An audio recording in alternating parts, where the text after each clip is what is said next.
Okay, so good afternoon, good morning, and good evening, depending where you are. So I would say welcome to Connect Africa. We are here at this hour on a Saturday on a weekend to bring you a most burning issue, or which is topical, at least that's trending in the continent, and particularly in Horn of Africa. We're talking about Somaliland and the geopolitics interest in Somaliland by now, which has players of from all parts of the world. We have the United Arab Emirates from Middle East, we have Ethiopia, we have Israel, and others actually. And with the change that's happening in the world and the elections, the dynamics are changing fast. Now, following this as a starting point, actually, let me welcome our guest. We have here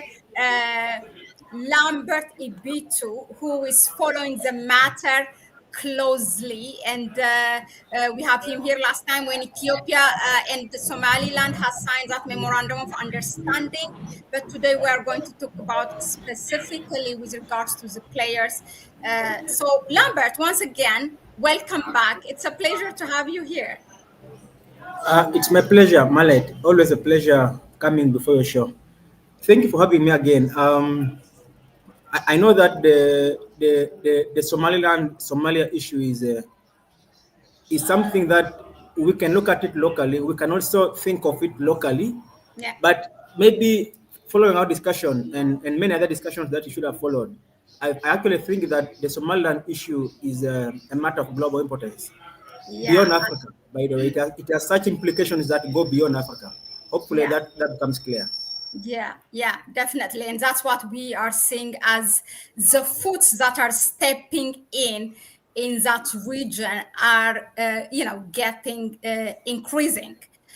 So now let's start. The Jerusalem Post has issued this article in which, according to the Israeli media, specifically the Jerusalem Post, Tel Aviv is considering establishing a military base in Somaliland to monitor Houthi activities in Yemen and secure the Bab al-Mandab Strait. Then, so now which is a vital global trade route.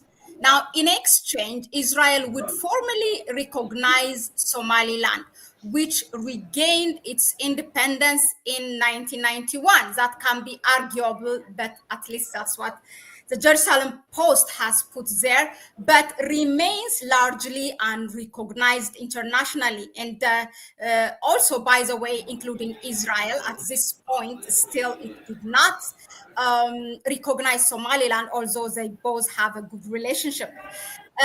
The United Arab Emirates, which has operated a base in Somaliland since 2017, also maintains close ties with both parties, meaning Israel and also Somaliland. So, and reportedly, actually, they're saying UAE is mediating a negotiation between Somaliland and Israel. Now, for today, our interest is actually Ethiopia, Israel. That's where we are going to dwell in this discussion. Now, I would like to, as a starting point, to share this tweet from you. Was it yesterday, in which where, let me say, you are asking in this tweet, all you are doing is asking, is Israel/US behind Somaliland's push for secession from Somalia? What exact role is Ethiopia's Abiy Ahmed playing? Does he genuinely seek to recognize Somaliland to serve Ethiopian interests, or is he advancing the interest of United Arab Emirates slash Israel slash United States? Okay, now that's my starting point, and that's why I wanted to invite you, because it's always important to frame our conversation so we cannot be all over.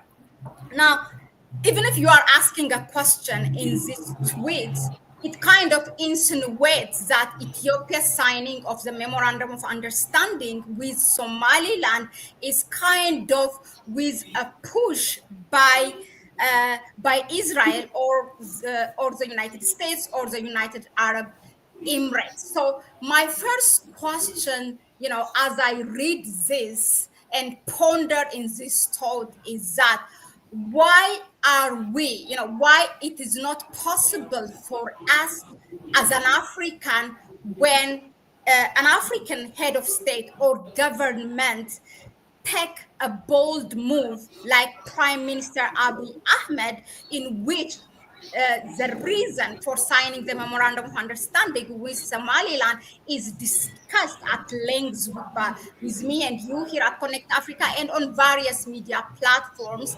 When he takes such a bold move, his government, that we tend to always to relate it that there is a Western government at in that play, kind of sponsoring those moves. Why we do not think that Ethiopia is doing purely for its own interests? Yeah, the floor is yours, Lambert. Mahlet, thank you for that long expose. Meanwhile, just as a caveat, I'm not sure our internet is so good because it just kept breaking you off. I just didn't want to interrupt, but hopefully it doesn't affect us. If I've gotten you so well, you just asked if it's not possible or why we always think that whenever an African leader takes a bold stance, such as the one taken by the Prime Minister of Ethiopia, to want to support the secession of Somaliland from Somalia, and we think by insinuation also of my tweet that there is a global power behind such a move. First, I'd like to acknowledge, Mahlet, that it is possible and it is advisable, it is actually recommended that African leaders are bold enough to take radical decisions that are in the interest of their country. But in so taking those decisions, I challenge, while I admit that it's within their portfolio to take such decisions, I think that such radical and bold decisions, which have far-reaching ramifications to the security, the good neighborliness of the country and of the continent, and in fact has mostly continental implications. I think that such decisions should not be taken against brothers. Are you going to take a radical decision, a bold decision that is going to divide your brother's house? Now, that's where I come from. So it is okay for for countries to take such decisions, but I would have been more interested if those kind of decisions are taken against entities, countries, organizations that are not within the ambit of our neighborliness, that are not within our continent. Because it's okay to be nationalistic, it's okay to be inward looking, it's okay for Ethiopia and the Prime Minister of Ethiopia to look at purely the interests of Ethiopia. But you see, so you could say we don't mind about any other country. All we want is when we acknowledge Somaliland, we shall have access to the port, we shall have maritime access, we shall have blah blah. These are the advantages. It is okay because it is true. If Somaliland becomes independent, it will offer Ethiopia a number of advantages. We can discuss those later on. So we could say Ethiopia is more interested in what it is going to gain from this. Are we willing to create chaos? Are we willing to go against a consensus, not just of the region, but of Africa as a continent, simply to achieve national interests? Because I believe that good neighborliness and then nations within Africa should be able to relate respectfully and should be able to take care of each other's interests. You remember during the Ethiopian War in northern Ethiopia, I believe there were other countries, for example, like Eritrea, got involved and openly in support of Ethiopia. Now, that was good neighborliness because the enemy was, in this particular case, an enemy that was alien to Africa. Now, that is what a neighbor does, when you are within a good relationship. Now, for Ethiopia, for the Prime Minister of Ethiopia to take such a bold move, such a radical move, because it benefits Ethiopia, I think in this case wouldn't be so advisable, given that he's taking that move against a brother country, and he's taking it at the consequence of, in fact, worsening, the already fragile situation within the Horn of Africa. Now, that is where I come from. So, to answer your question, Mahlet, it is okay. We don't have to always associate, we don't always have to associate the moves or the strategy, the culturalists politically of African leaders to foreigners, but also we can judge these leaders based on the merits of what they are doing locally. So it is possible, let me just maybe add on that, Ethiopia and the Prime Minister of Ethiopia has made the decision to acknowledge, to support the independence of Somaliland based purely on the national interests of Ethiopia. It is possible, yes, that this is not being influenced by the United Arab Emirates, it's not being influenced by Israel. But then, in that respect, either today or another time, we then have to discuss the merits and the demerits, the consequences of such a decision, insofar as Ethiopia, Somalia, Somaliland, the Horn of Africa, and of course Africa as a continent is concerned. Thank you, Lambert. As much as I try or attempt for this discussion to dwell only, because my interest is that for how long we keep on kind of, pointing our fingers, oh, it's the West that practice decisions, this and that.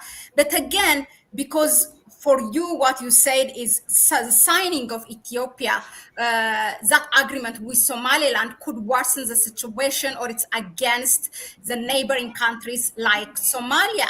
But what I think we tend to forget is that the Somaliland case is different, because this country, I would call it a country, has been independent before Somalia. It's good always to bring those historical facts. Somalia was, I'm an Ethiopian, and you might say, and the audience might say that I am biased, but I think this is what I believe. And I try to ask a question in the foot of, anyone, whether who agrees or disagree, okay? Take it this way. Somalia was colonized by 3 countries, okay? Like Italy, France, and British, and Somaliland particularly was colonized by Britain, and it was the first part that has got its independence.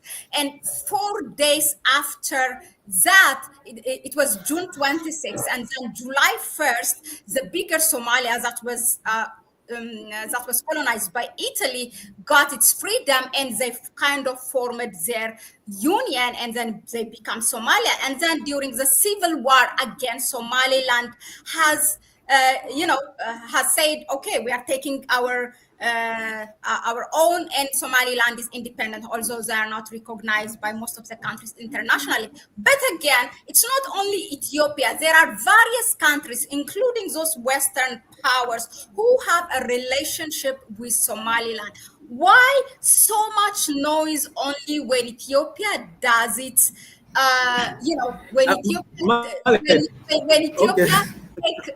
this action. Okay, Let me finish, Lambert. I'm going to give you the chance to respond to this, please. Including UK or the US. And in fact, one of the US president, I can pull the clip, actually. You hear him talking to the Congress, how they fully support the independence of Somaliland. I mean, that does not validate anything. It's not part of Africa.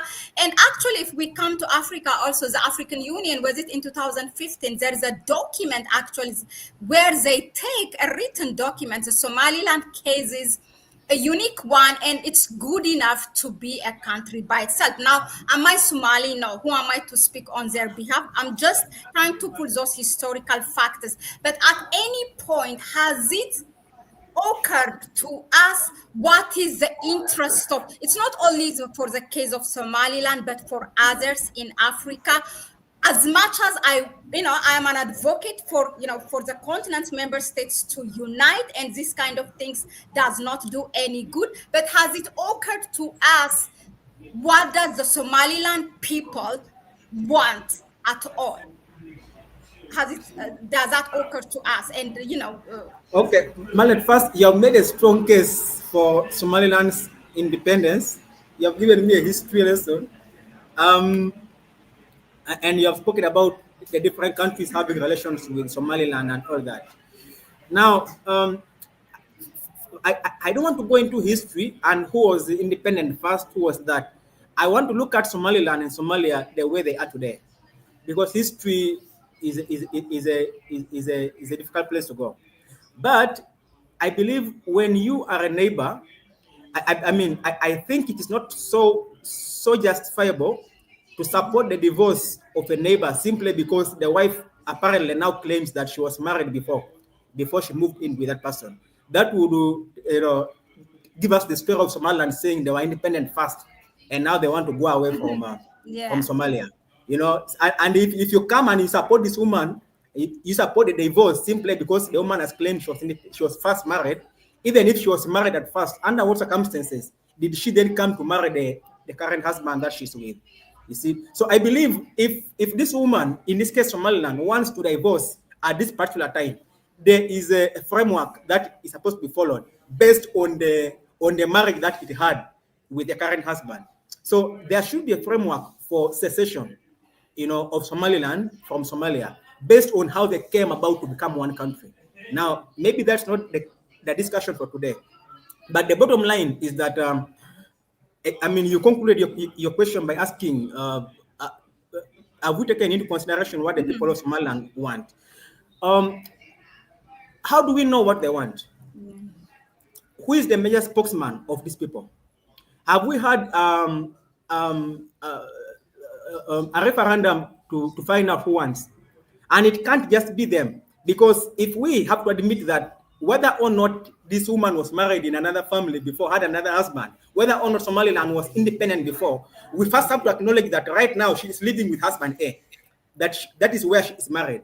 So we are going to ask the whole household of where she is today, because secession of parts of countries must be arrived at through a national consensus, internal consensus, not through external alliances. Now, what Somaliland is trying to achieve is through external alliances.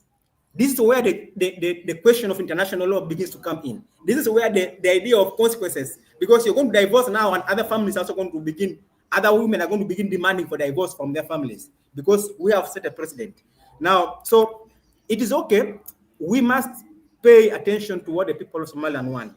But how do we arrive at the exact position of the people of Somaliland? But it's not only Somaliland. This is not a question of one household. This is a question of Somalia. In fact, Somaliland is not a country. You call it a country at that. We know as is that Somaliland is part of Somalia. Somalia is the country, and Somaliland is simply an autonomous part of Somalia. In fact, you could think of it in a model of the US like a state. Depending on the level of autonomy that the Somaliland has in this case. So we have got to ask ourselves, what does Somalia want? And when I say Somalia, that includes Somaliland. There could be a section of Somalia, that is Somaliland, that wants to become independent.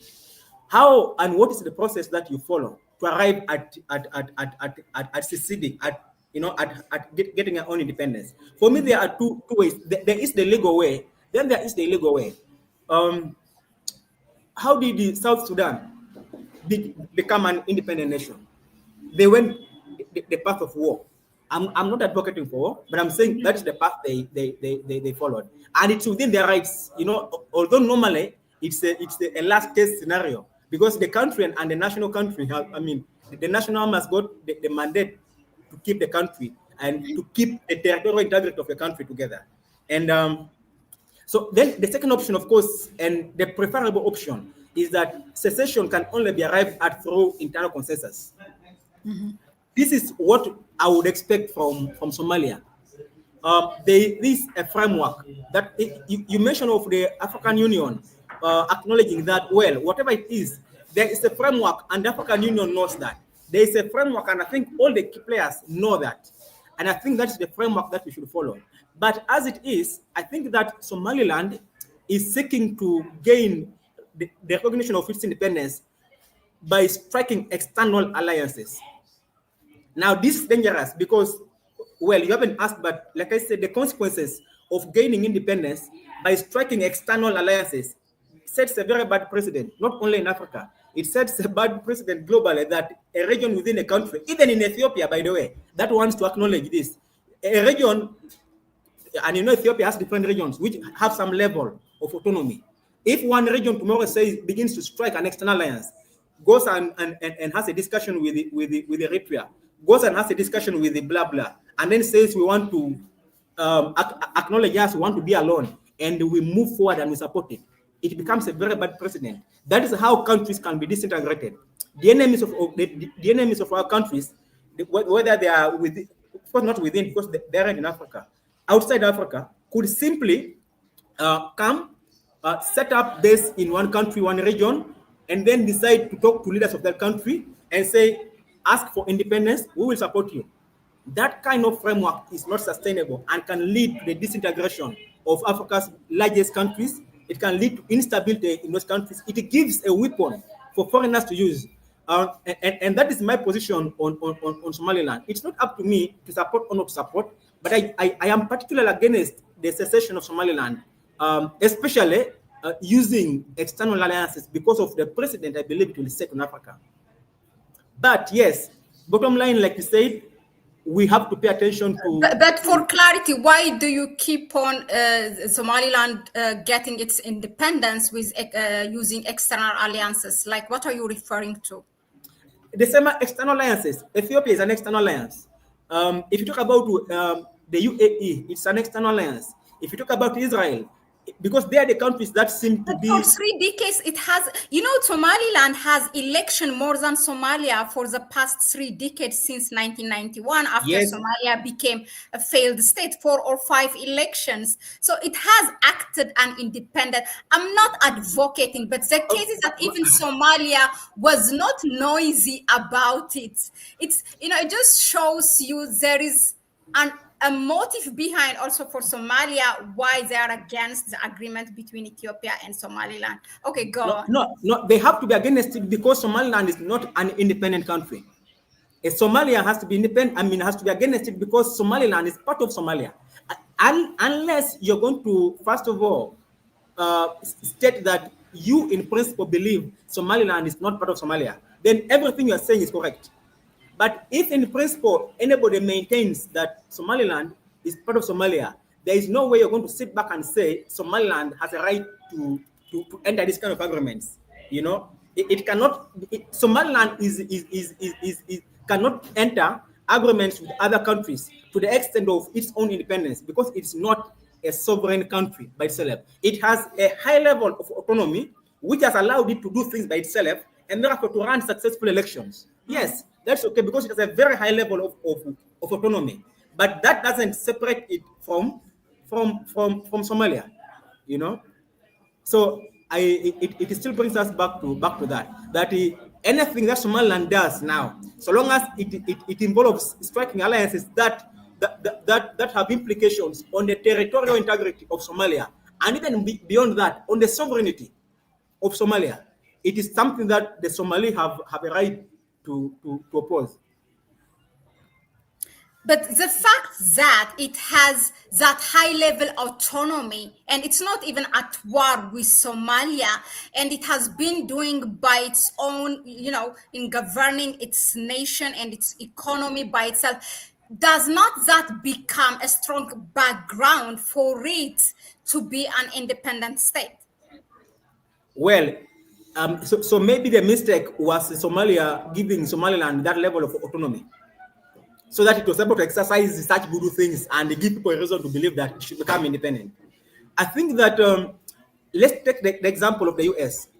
Most people today would agree that the state of Florida is doing quite well because it has, in the US, the states have some good level of autonomy. Mm-hmm. And you could look at the different states and you see them and you see that this state is doing quite well because, they pass their own laws which are specific to the state. So if you put this in the context of Somalia and Somaliland, these are like two states. In the US, I think I don't know how many there are, it's off my head.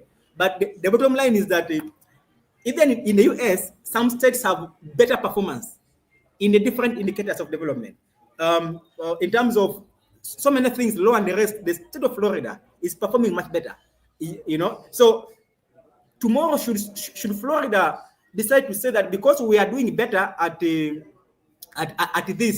more than the other states, we want to become independent as a country. Would Well, you I then say it's decline okay? to accept that scenario because it's much different. The case of Florida and the United States and the case of Somaliland and Somalia. I mean, honestly speaking, No.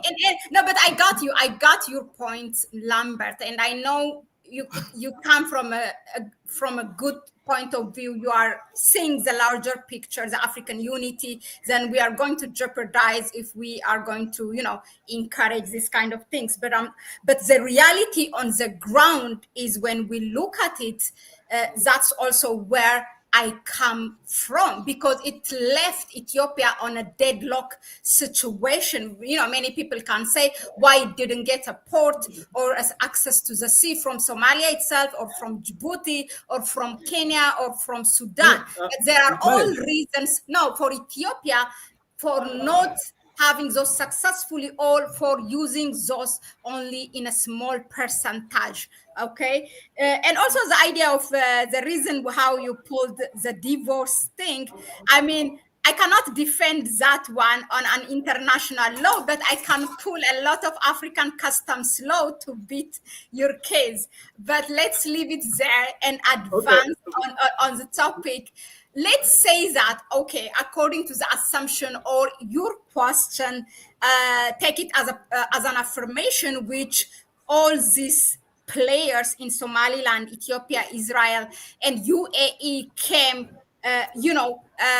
for a common interest, in which I argue it is a coincidental. All of them have their own separate interests, but since it is a common interest, they can join hands. I mean, that could be the case. Okay. And then in what is happening in Somalia, in adversity against Ethiopia, the joining hands with Egypt, and having even a bold move like having Egypt military and weapons and everything. Let's say these three have united in Somaliland. What are the things that you see in terms of challenges for the region and for Africa, and then if there is any opportunity that comes for the region as well? Uh, I don't know. You're asking for the challenges. Challenges and opportunities that comes with that comes with these players I united personally Somaliland. don't think there is. It depends. Opportunities for who? Opportunities Opportunity, for you can look at it for Somaliland itself, for the countries individually, and you can look at it from the region perspective, in which all the three cases might not be in uniform. No, obviously, like we have said, that it could be a convergence. I insinuated that it's possible. What is happening between and amongst the UAE, Israel, and Ethiopia could be a mere coincidence that stems from a convergence of interests. Ethiopia has interests. I think those have been well stated. Um, I know that Ethiopia has historically had, as historically we know this, it has historically sought to keep Somaliland perhaps even less united, perhaps even divided, because of the geopolitics within the Horn of Africa. I think it would be in Ethiopia's national interest if Somaliland remains disunited, fragmented, because then it makes it difficult for Somalia to lay any credible claim. You know the issue of Dogaden. Some of the regions that are in contest between Ethiopia and Somalia. So if, for example, Somaliland achieves independence, Ethiopia has a lot to gain economically and geostrategically. It means Somalia remains weak, it remains divided, and also, so that is a strategic achievement for Ethiopia. Number two, of course, is the economic aspect of it, the access to the ports, which will be more liberally given compared to the current access that Ethiopia has via Djibouti. Yeah. And of course, on the other side, Somaliland gets a very big ally. Ethiopia is a big country, big economy, one of the fastest in Africa.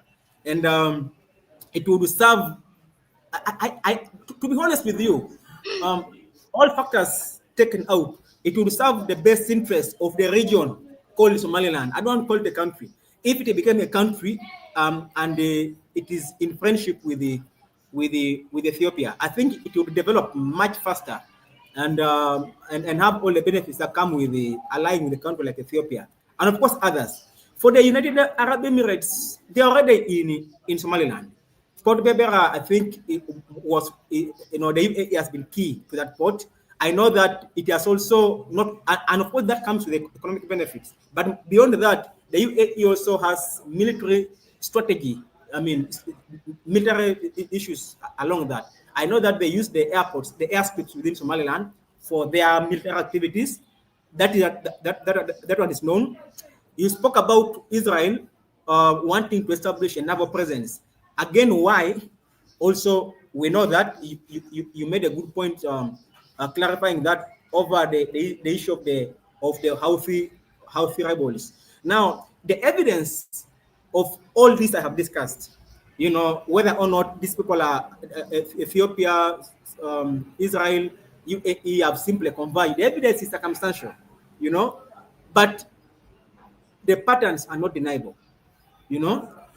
Today the Ethiopia announces the MOU, and Israel is quiet, and all that. And after some time, people react. Time passes, and eventually it becomes a media spectacle. Now we read so much of Israel, and all that. So you may not really. I don't have evidence. I just think that I'm focusing mostly on the pattern, and it's through reading this pattern that we see that. So the challenge, of course, we have spoken this over and over, Mahlet. If Somaliland attains independence from Somalia, courtesy of external alliances rather than internal consensus, it is going to set a very bad precedent. First, it is going the likelihood of instability in the region will be high, because let me tell you, there are other players who are involved in this.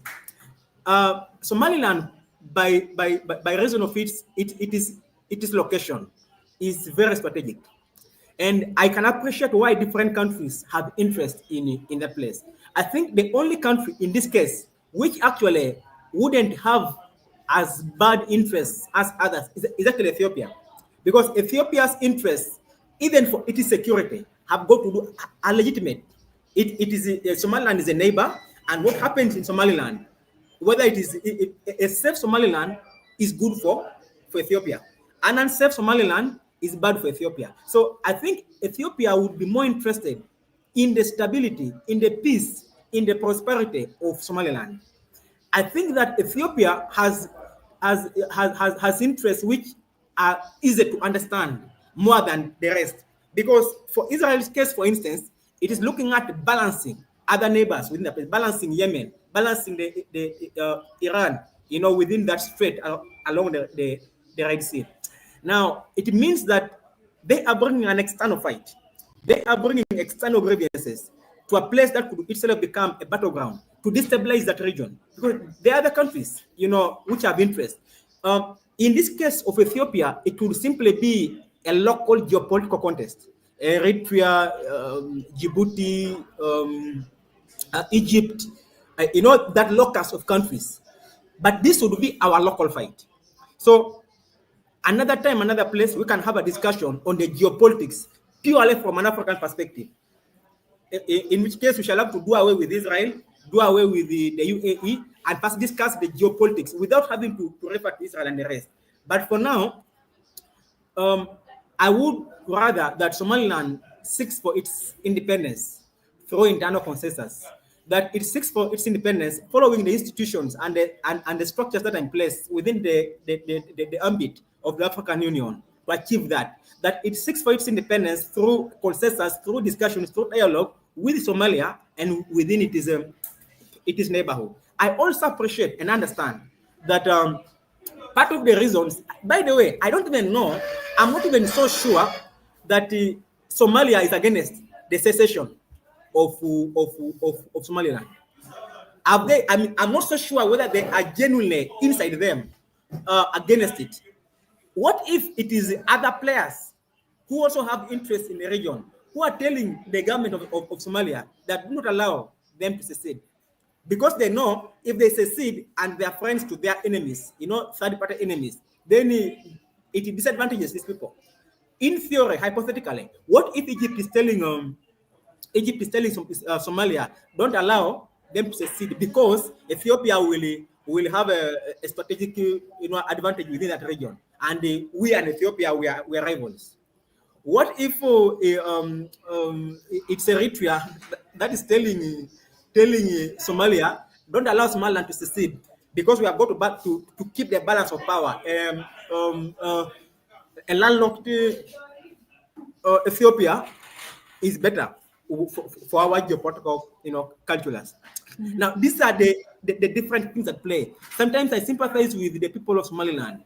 I think they are becoming a chessboard rather than the chess pieces themselves. They, for some reason of nature, have found themselves in a region of the world that is very strategic. And there are different players who want to have a foothold in that place.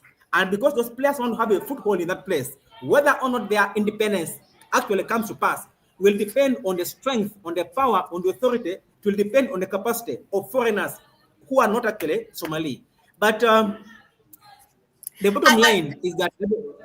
Make your point, and I would like to add on that one. Okay, I don't want you to forget your point. Go conclude. No, it's okay. You can just as well go. So on that point, if I understand you good, you are saying Somaliland, like you sympathize with them because they almost are not, they're not having a say, and everybody, these players come, and is it their will, or they're just becoming the playground? And the same is true. I have been doing this like on a 3 serious videos. That's the same way Somalia is doing also the same, because it is allowing or inviting a conflict that is not theirs by inviting Egypt, who is an enemy to Ethiopia, inviting Turkey and the United States to drill its billions of liters of oil, which will bring a conflict of interest. In all this, will Somalia benefit out of this? In fact, for me, Somalia is like, as we say in Africa, a wet man is not troubled by the rain. So anyway, we have a trouble, we have Al-Shabaab, this and that. We don't care if we invite another conflict that's not ours. I think that's what I see for Somalia. But that being said, it's not to disqualify that Ethiopia's interest is kind of a justified one, and I really don't think it downplay the unity or the sovereignty of the bigger Somalia, because we haven't seen, as you rightly pointed out, we haven't seen Somalia being vocal for the past 3 decades, at least in this amount, at this extent, against the secession of Somaliland. It has been all quiet, even just as recent as 2017, when the UAE came to use more than 60% of the Berbera port, and Egypt also wanted, it was only when it was chased away. Now it's opted to collaborate with Somalia. So I think, let me ask you now, because you come from the point of what you want is, you are seeing the bigger picture, but what is the boundary, when these small regions or countries from one sovereign country in Africa say they want to secede? What are we looking at? Are we going to say, even when the people say that they want, or when all the backgrounds in reality gives us to say that, okay, this is justified, we keep on saying, no, you're not going to secede? What is the boundary? I just want to understand it. When do we say... Why? Okay, first of all, why would a country want to secede? Why would they want to break away? A part of a country want to break away? Now, there has to be a strong basis for that. Personally, in principle, I'm against secession. In principle, I cannot support fragmenting countries. I would rather support uniting countries, not fragmenting them. That is for me, the ideal case. So, do we ignore what the people want? Again, where is evidence? Just like I asked you, that those who think Somalia is against the secession of Somaliland, where is that evidence? that they want, or it's others who are pushing them. I could also ask the same way that those who say Somaliland really wants independence, how many of them want independence? What percentage? Is it a majority? You know, what if also we are being told they want independence by a small clique that is allied with the others outside for personal interests as well? So it's a whole complicated issue, but the one thing that remains in principle, regardless, is the fact that if you are a part of one country, there is a mechanism for that. You know, I know it is there. There is a mechanism that Somaliland can use, a legal mechanism, in order to secede. And I think that maybe that would ideally be the best. But still, if they really want to secede, one thing I should tell you, Mahlet, is this, almost prophetically, that Somaliland will eventually become an independent country. Whether or not we like it, I see it becoming, because the players, Ethiopia can't do it. That's why I'm always suspicious, you know, because eventually the vultures who would rather see Africa in perpetual conflict, see war, see instability, have gotten into play. And I know that that those who don't like Africa hold is the fact that they have a hotspot within the Horn of Africa that they can trigger to bring instability in that place. I mentioned earlier that Ethiopia, UAE, Israel might be interested in the independence of Somaliland if it can give them access to the port, give them the strategic location that they are. But also there are those who feel threatened, other countries who feel threatened, both within Africa and outside Africa. So as a consequence, we are easily going to see instability within that place. Like we are going to see a lot of instability within that place. Again, it takes me back to what I said, that I feel bad for the people of Somaliland. My wish, if it were ever possible, would be that they remain part of Somalia, and as a country, they arrive at a particular place where they are one country, developing together, doing together, country, and they become a force as a country. I believe they are stronger together as one country than as two countries. Okay. I mean, yeah, that's your view and your wish. And it could be also can be shared by many others as well, including Somaliland's but as far as I know, I mean, Somaliland, I know people from the diaspora and people also from, has been, was there a consensus that, that is written, that's in a research that we can refer to? No. So in the absence of that, I cannot say anything, but it's important to consider that as well. What do the Somaliland people want? If they were against, I think they could have forced the government. No, we don't want this. We want to be part. We will be governed by, the government who is sitting in Mogadishu. They could have said that, which is not the case so far. And also, you see, like Somalia is really, it's different for us even to make a reference, because the bigger Somalia is a troubled government. There's no peace. They can't even govern themselves. I mean, whereas you see Somaliland, it has been able to sustain its peace for so long. It looked like we lost Lambert. So hopefully he might, he will come back. It's a problem of internet, I believe. So it's really hard to make a reference with other countries, because the case of Somalia and Somaliland makes it absolutely, a special case, and force one to see things from a different angle. And when I say different angle, of course, based on reality.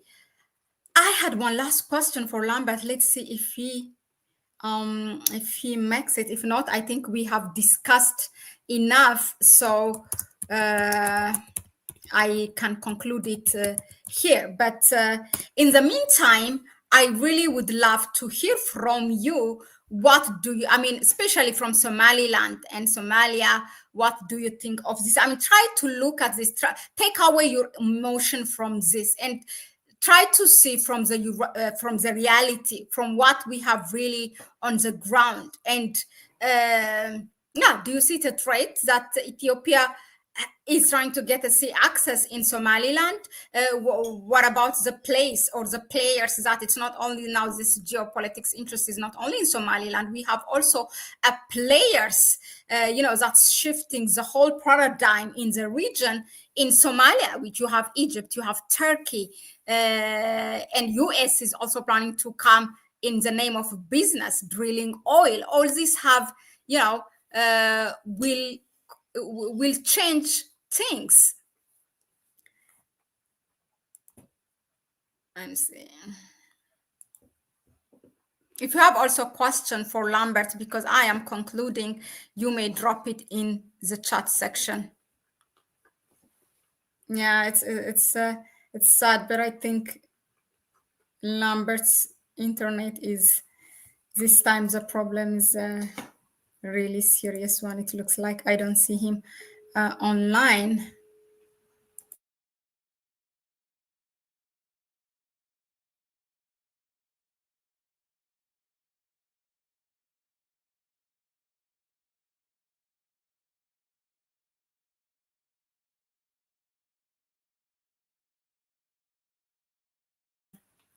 I think I see him.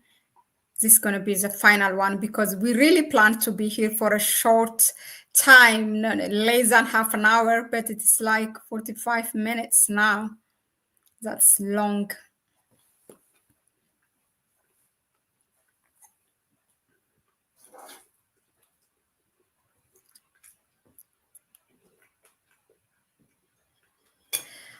Pedro Gemont said, you mentioned geopolitics. It seems Africa will never be united. I wouldn't say that. No, not really. I think it's possible to do it regionally before doing it, the whole continent. And there are also attempts, and some things have already started, at least economically, they're starting to unite.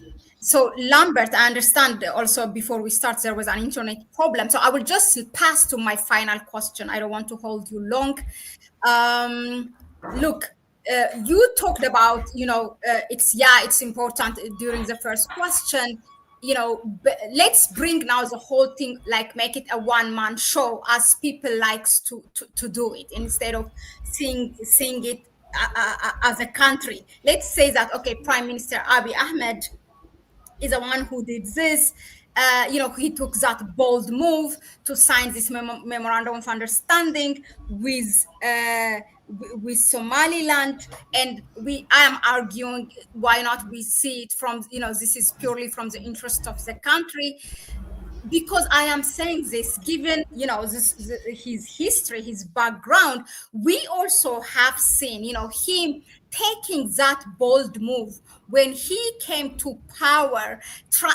First of all, passing that olive leaf to Eritrea, knowing that the consequence when Eritrea was alienated by the whole world. I wouldn't say the whole world, but at least the powers that are in play globally. And that the consequence of that would be, we know all what. And he was trying to bring Somalia, Eritrea, and Ethiopia as a united front. We all have seen and supported that case. So for a person who took that bold move and risk, I would rather say, can we say that the move that he took, signing this MOU,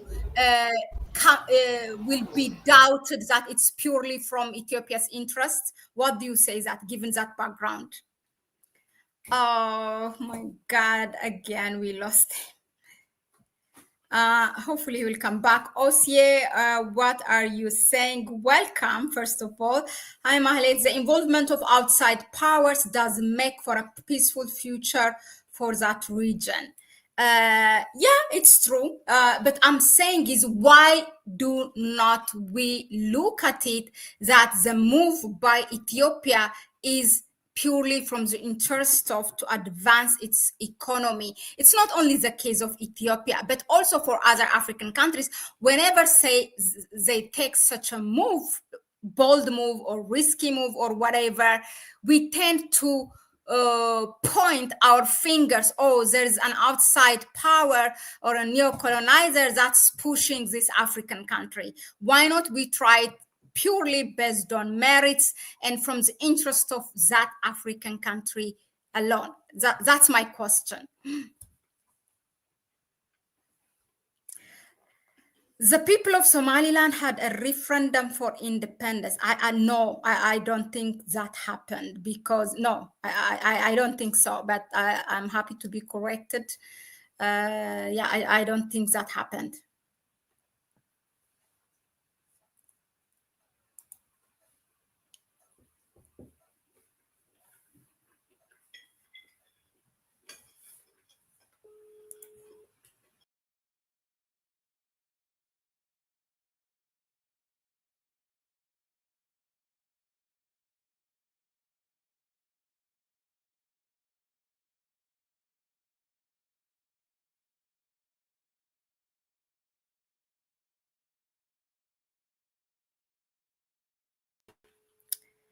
The Somalia government barely controls the capital of the country, so what they think doesn't matter. Somaliland should do what's best for themselves. Yeah, it's not, I'm not taking a pride or anything that Somalia is not controlling even its capital. That's really sad. I wish there's a strong government, that's in control of the country without any involvement, let alone a multinational force from outside of the continent, not even regional, that they are able to safeguard their own sovereignty. That's my wish for Somalia, really, because a peaceful Somalia is ultimately useful for a peaceful Kenya, for a peaceful Ethiopia.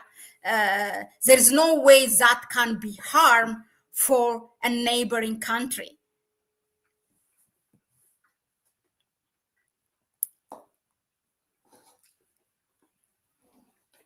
Yeah, so maybe I'll try to question my own answer, because I have seen that looking at the way the administration of Prime Minister Abiy Ahmed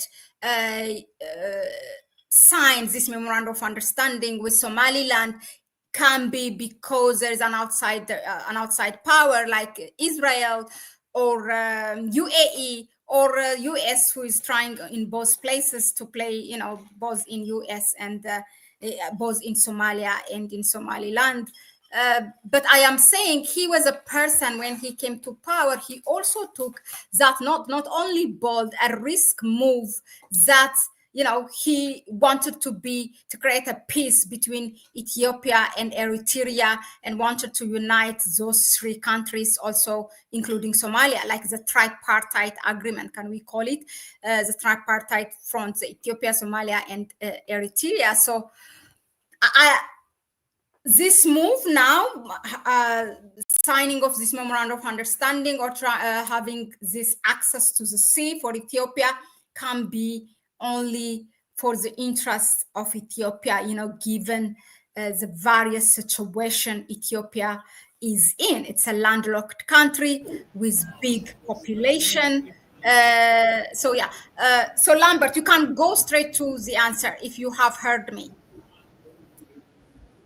No, I didn't actually hear the question. My network. Look, okay. Prime Minister Abiy Ahmed, he did this when he came to power. He took this bold or risky move, passing that olive leaf to Eritrea, knowing that how Eritrea was alienated by those Western powers, and then trying to create that tripartite front, Ethiopia, Eritrea, and Somalia. So now, 5 years down the lane in his power, also taking this bold move, trying to have an access to the sea for commercial and naval base, even judging him or his administration based on merit. Can we still say that he is manipulated by outside power?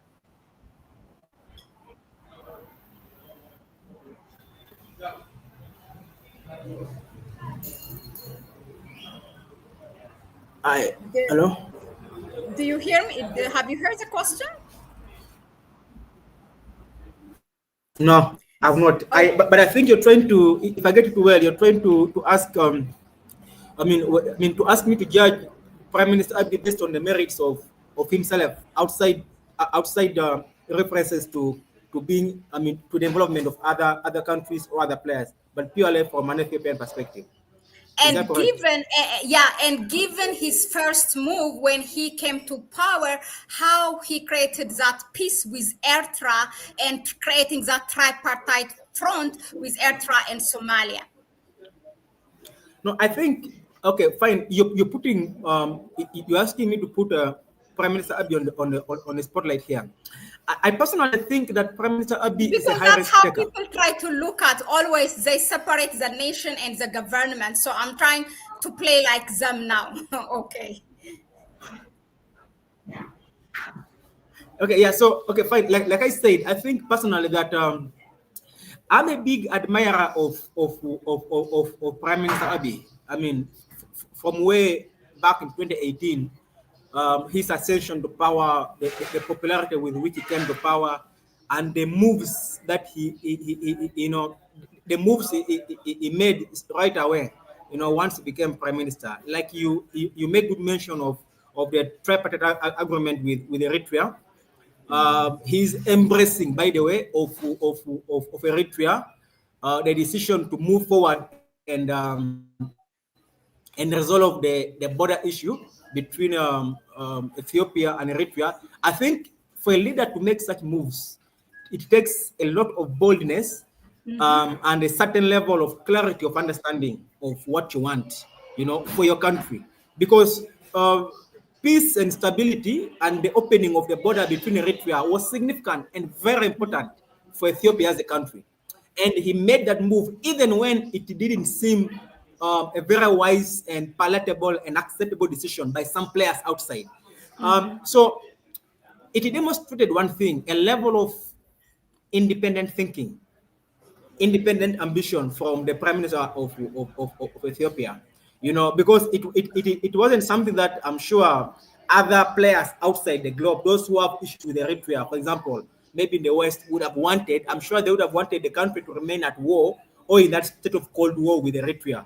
But Prime Minister Abiy went against that and struck peace and opened the border. And like I said, you only do that as a leader when you have this level of high risk taking, and you are willing to make radical decisions, which because the peace, the instability between Ethiopia and Eritrea did not benefit any other person, and yet it affected Ethiopia a lot.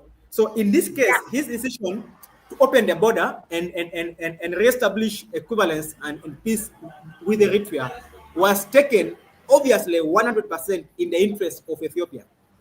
He said our people need to move. We are one people. We need to be able to move freely. We need peace between Eritrea and Ethiopia. And I think it was a wisely taken decision. It showed that it is independent of mind. So we're looking at a prime minister who, by admission, regardless of his decisions today, which I may disagree with, I have respect and I appreciate that Prime Minister Abiy is a high risk taker.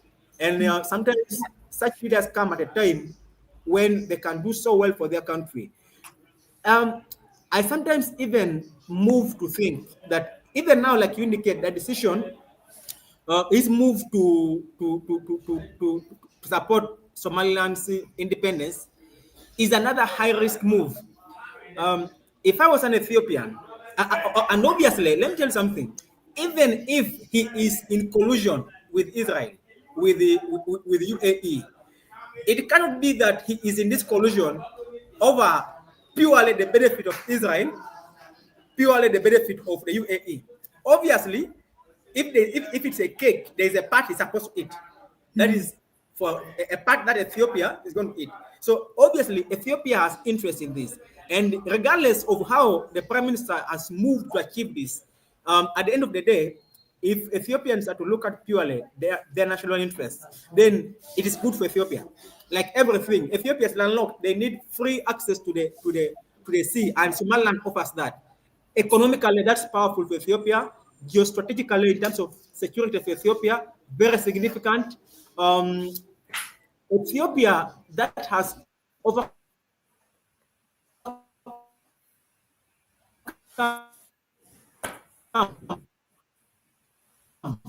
the limitations of being landlocked. Prime Minister Abiy appreciates this. He knows how much benefit, he knows how much power Ethiopia will wield. If today Ethiopia is among the biggest economies, imagine if it has free access, unfiltered, to the sea, it will double. And then, of course, if, sometimes I want to be an Ethiopian and think completely, outside my appreciation for African continent. I want to eliminate everything else. I'm an Ethiopian. You see, I'm an Ethiopian. Yes, I think if I don't really have an ethnic difference with Ethiopia, which I know sometimes informs the disagreement that some Ethiopians have with the prime minister, which also he has to blame in some way or another. The politics locally has a big influence. But I think that if I'm purely an Ethiopian with no ethnic differences with the prime minister, who is not opposed to the prime minister's decision simply because it doesn't come with me from the same ethnicity, I think that I would support. Now, this is thinking very locally and very nationally, and of course, I've seen some Ethiopian ministers arguing that nationalism is the way to go. They can give the example of the US, that the US is looking inward. They are not giving a damn. They would only pursue something so long as it benefits the US. And in this line of thinking, the Prime Minister of Ethiopia is doing this for Ethiopia. That's the fact. He's not so stupid as to do it for Israel alone, unless he has a part to benefit. He's not so stupid as to do it for the UAE alone. Obviously, whether it's a convergence of interests or it is a syndicate, between these countries, every country has what it takes. And then it means if I'm an Israeli, obviously I'm going to be very happy. I don't think I don't know which neighbors are good with Israel. If they're, which Israel is going to be opposed to Israel getting a naval base in Somaliland? They're all going to be happy for it because they know it benefits Israel. If I'm an Emirati from a UAE, I don't think there's anybody who's opposed to the UAE having a foothold within Somaliland. So it takes us back to your question. Why? Not really to your question, but to the question is, why should an Ethiopian be opposed to this? Okay, fine. That is me thinking purely as an Ethiopian. But like I told you, I'm not an Ethiopian, I'm an African. And I'm interested in the dynamics of whatever happens within a region, and the practical but also ideological implication to Africa at a continental level. I would like to rephrase my question. Am I allowed? Please do. Our time is not helping us, Mahlet. Okay, I know. But because, what I said, why we doubt Prime Minister Abiy Ahmed, that he is doing purely from the interest of Ethiopia. But again, I would like to rephrase that, saying that why we doubt him, that he is doing this for the interest of not only him, also the region as well, because what he did, having that peace with Eritrea, he knows that Eritrea having peace with Ethiopia will benefit not only Ethiopia, but also Eritrea and others, for the fact that the two countries, there are outside powers that will not be happy. And what he also demonstrated when Sudan, before it became this, this civil war, how he tried to negotiate and tried to maintain a neutrality and to create peace between the two factions. So I think it's not only also from the pure interest, and how he also created that tripartite front. And you can see his inaugurational speech when he came to power in that parliament, historical speech in Ethiopia in 2018. In fact, in his speech, it was included already, he wants to unite East Africa. That man, I think, he came with a vision. I'm not really boldly a supporter of Abiy Ahmed. There are things that I don't like, but I cannot help it but appreciate that his unpredictability, and most of the things, if I put it on a scale, that he really comes from this thinking of Pan-Africanism. I mean, you can agree or disagree. So for you saying that, okay, why would an Ethiopian disagree for him taking this bold move? So in a way, you are justifying that you don't expect me to oppose it as an Ethiopian, but me as a Pan-African, you know me, who I am. But as an African as well, I don't think this move will harm the region. But that's me again No, thinking. Mallet, I think you're being disingenuous on this one, Mallet. I think any move that seeks to, we know the downside of this move for Somaliland to break away. I think in this particular case, the Prime Minister of Ethiopia is looking 100% at Ethiopia alone. Because there is, it cannot claim that it's going to benefit the region. Of course, it will benefit the region if it is done well. But if you know, if it arrives through a level of consensus, that does not lead to other issues within the region. Because there is no way. Okay, If Somalia elaborate on genuinely, that one. You said it can benefit the region if it is done well, because at the end of the day, this platform Ethiopia, is a Pan-African, so we want what no, everyone. Ethiopia is a big economy.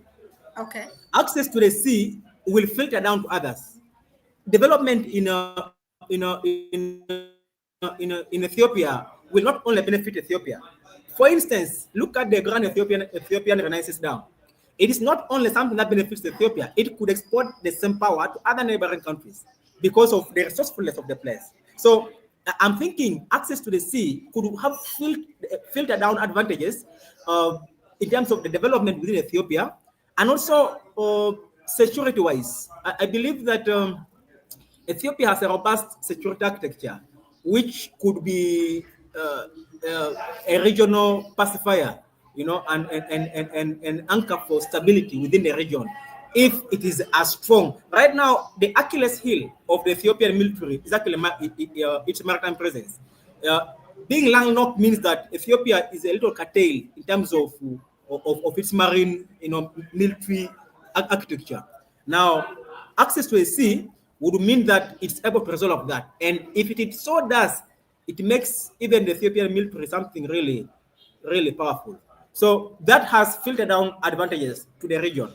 But I think that is looking at a very critical level. If we look at it at a much broader level, it is difficult to see how it benefits the region in the immediate, for instance, because it is instead more likely to destabilize the region, depending on how Somalia responds, depending on how regional allies of Somalia, Eritrea, Egypt respond. But like you said, Prime Minister Abiy is, or at least like you have insinuated, is a disruptive leader, and sometimes it takes those kind of leaders to transform a country. But in this particular case, like I said at the beginning, in this case, particularly of Somaliland, I think that the disruption and the radicalism is demonstrating benefits only Ethiopia. It cannot, and maybe Somaliland, honestly. It cannot, who are the neighbors? The neighbors are Somalia, who will be annoyed and perhaps go to war or conflict, you know? The other neighbor is who? Djibouti. Djibouti obviously cannot see that it benefits it because it also has access to the port, and it would rather continue benefiting from lending it over, you know, to Ethiopia. So it loses some bit of perks, you know, and economic benefits from doing business with Ethiopia. Who is the other neighbor? Eritrea. Eritrea cannot see, well, it would actually benefit Eritrea, but depending on the geopolitics of the leaders, you know, the level of trust, you know, and all that, you know, it's a bit tricky. So this can't be about the region. It is largely and completely about Ethiopia. Prime Minister Abiy's decision benefits, in this case, largely Ethiopia. And of course, I understand again that you want one big country within the region, which is the boss, the hegemon within the region, and it's able to police the region, make sure there is peace in the region, handle the issue of terrorism within within that belt. Um, but so it's possible Ethiopia could do that if it has all that military, you know, power, courtesy of having a maritime presence in Somaliland. But also, somebody could argue that there are other options, other ways to arrive at the same, without necessarily risking going into conflict with Somalia and other countries just to achieve that. Well, yeah, it's another discussion for another day. But according to Ethiopia, it has exhaustively tried all that and actually did not put it out of option at all. They are giving some percentage to use the Lamu port, using the Sudan, using the Berbera, and kind of sharing, because to put all your eggs in one basket is not also useful. I think we have to conclude it, I'm afraid.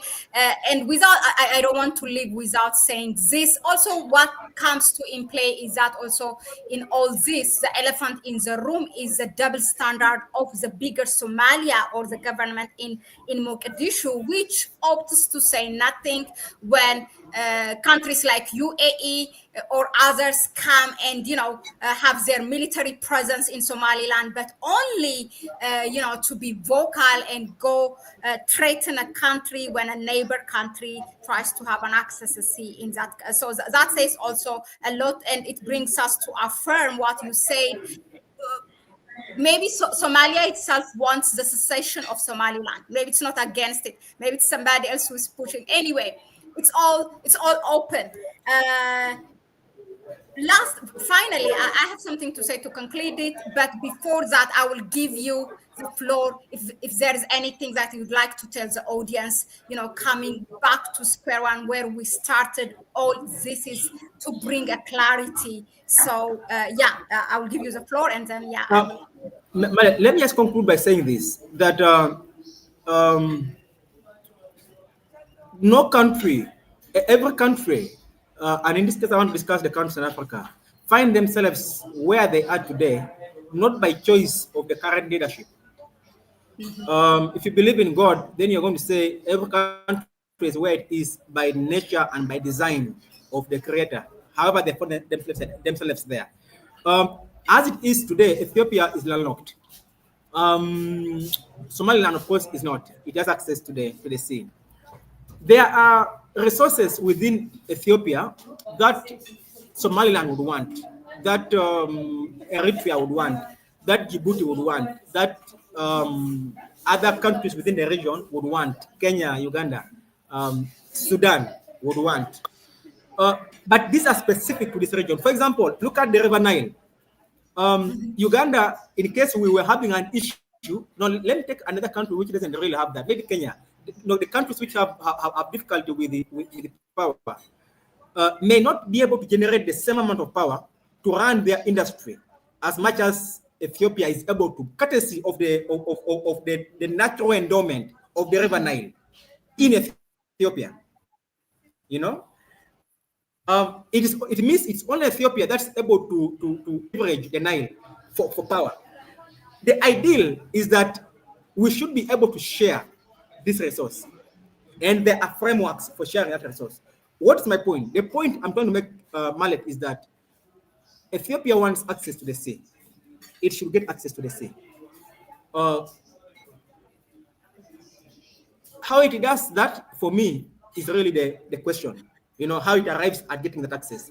Tomorrow, Somalia, for example, will want power as much, maybe when it gets to a point where it's running industry and it needs the kind of power generated by the Grand Ethiopian Renaissance Dam.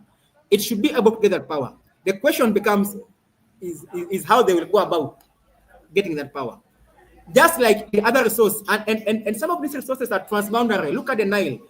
One of our failures, honestly, is for example, on the issue of the Nile. How do we share the Nile? Egypt has issues with Ethiopia because of the Nile. Egypt, well, we can get into the politics of what Egypt wants, what Ethiopia wants. At the end of the day, if both countries appreciated that this is a transnational resource that we can both share as Africans, and even maybe not as Africans, basically as human beings, then can we come up with a working arrangement that allows all of us to benefit from this resource?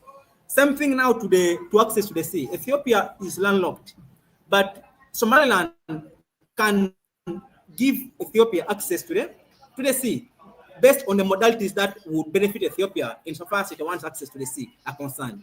How does Ethiopia arrive at that? So me, at a personal level, I am a big propagandist of cooperation. I'm a big propagandist and promoter and supporter of the sharing of resources, because that's the only way. No country can develop by itself.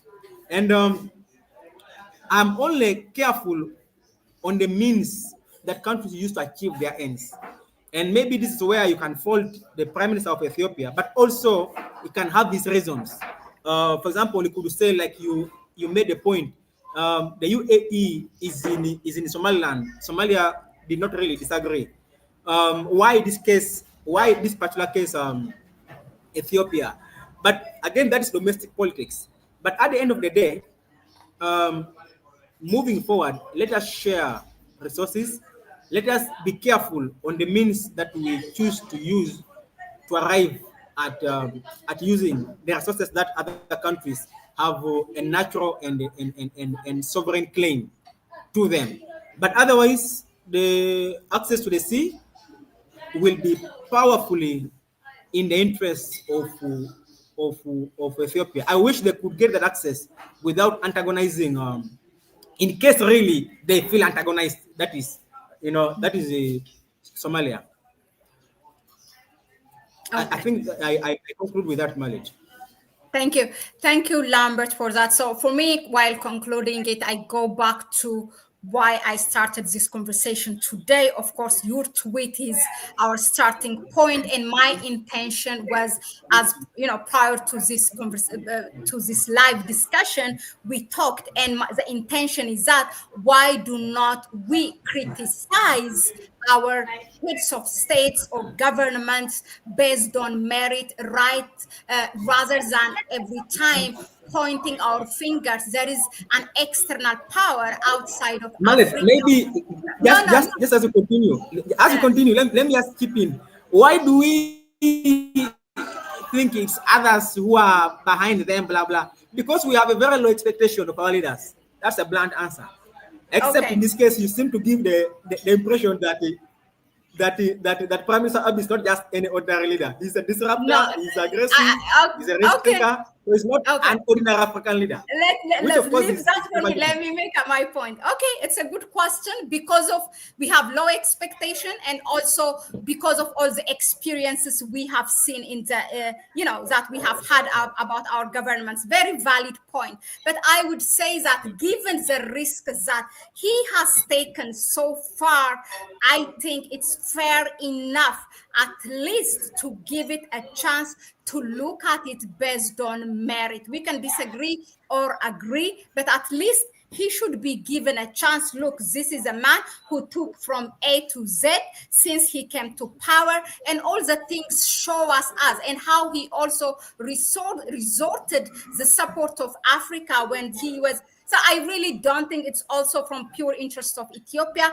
I think he's a leader that wants a good and want to unite as well regionally. I don't think it for me from bad intentions that just to make only Ethiopia powerful.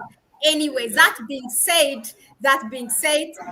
I would also like to say the other intention of having this program is that this is a Pan-African platform. So I have seen when we read that Lambert's tweet here at Futuricall. Let me see, where is the tweet?